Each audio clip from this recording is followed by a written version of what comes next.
Bismillahirrahmanirrahim. Assalamualaikum warahmatullahi wabarakatuh.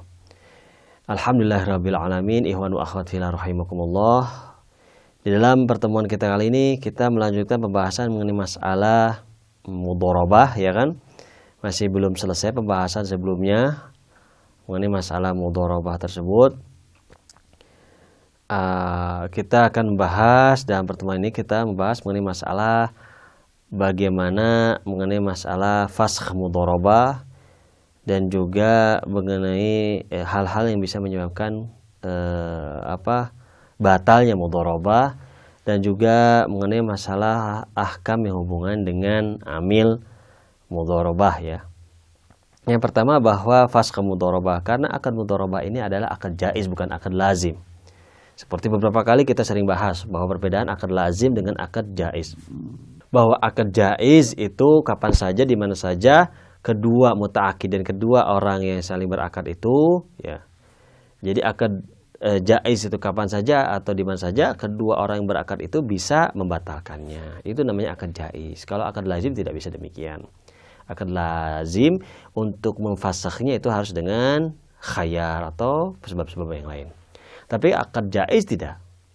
Kecuali kalau di antara kedua belah pihak itu menggunakan syarat di dalam akadnya supaya tidak melakukan fasakh atau pembatalan selama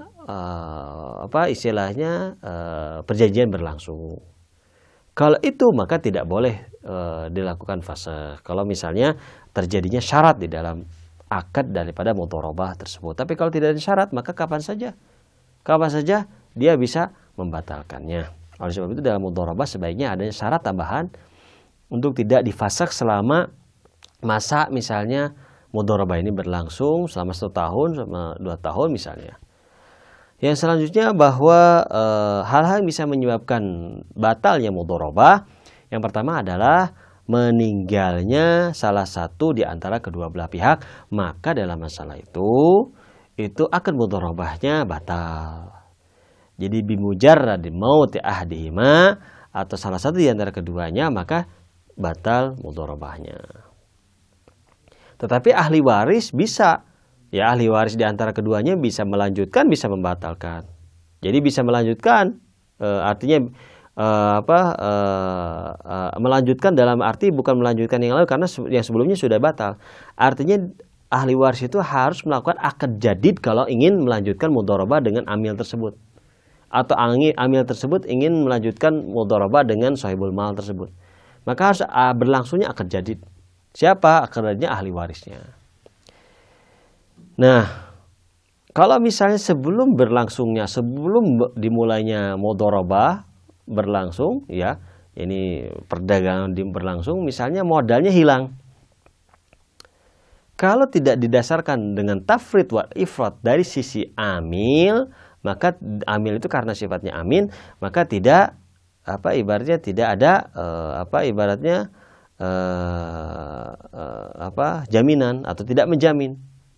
Tetapi kalau ada ifrat dan tafridnya dari atau sebabnya kelalaian dari pihak amil, maka dia menjamin. Nah, sekarang kalau misalnya ada permasalahan, sang amil apakah boleh dia misalnya menggabungkan modalnya dengan modal yang lain, itu kalau tanpa seizin daripada sahibul mal atau pemilik harta atau pemilik modal yang awal, maka dia tidak bisa misalnya menggabungkan modalnya dengan modal yang lain. Tetapi kalau seizinnya maka itu tidak dipermasalahkan. Itu di dalam masalah tersebut. Ada hal-hal yang sifatnya berhubungan dengan masalah kewajiban atau aturan daripada amil yang perlu kita perhatikan di sini.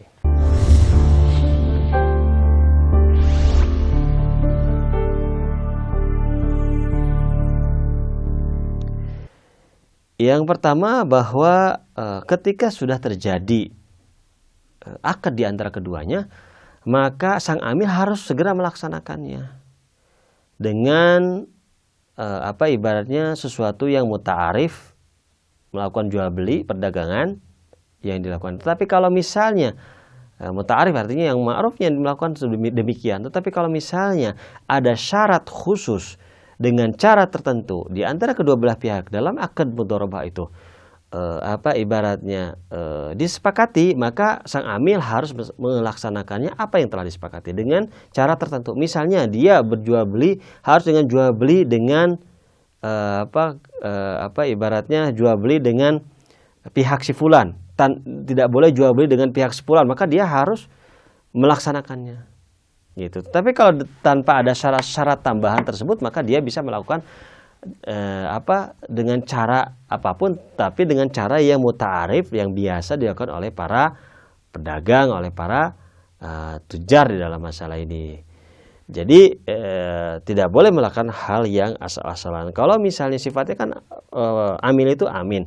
Kalau misalnya karena kelalaiannya, kalau misalnya karena tafrid dan ifratnya dari pihak amil modalnya jadi terbengkalai, maka dia harus menjamin. Tetapi kalau tidak, dia melakukan sesuatu yang wajar, yang istilahnya secara perdagangan itu wajar dilakukan, maka ketika terjadi dalam modalnya bermasalah, maka dia tidak menjamin karena dia telah melakukan sesuatu yang sesuai aturan.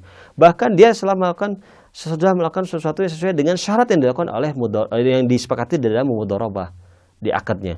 Dia melakukan sesuatu, maka ketika terjadi dalam modalnya sesuatu yang terbengkalai, maka bukan salahnya dia, maka dia tidak menjamin. Tetapi kalau dengan syaratnya tersebut, misal dia tidak boleh jual beli dengan si fulan, lalu dia melakukan jual beli dengan si fulan atau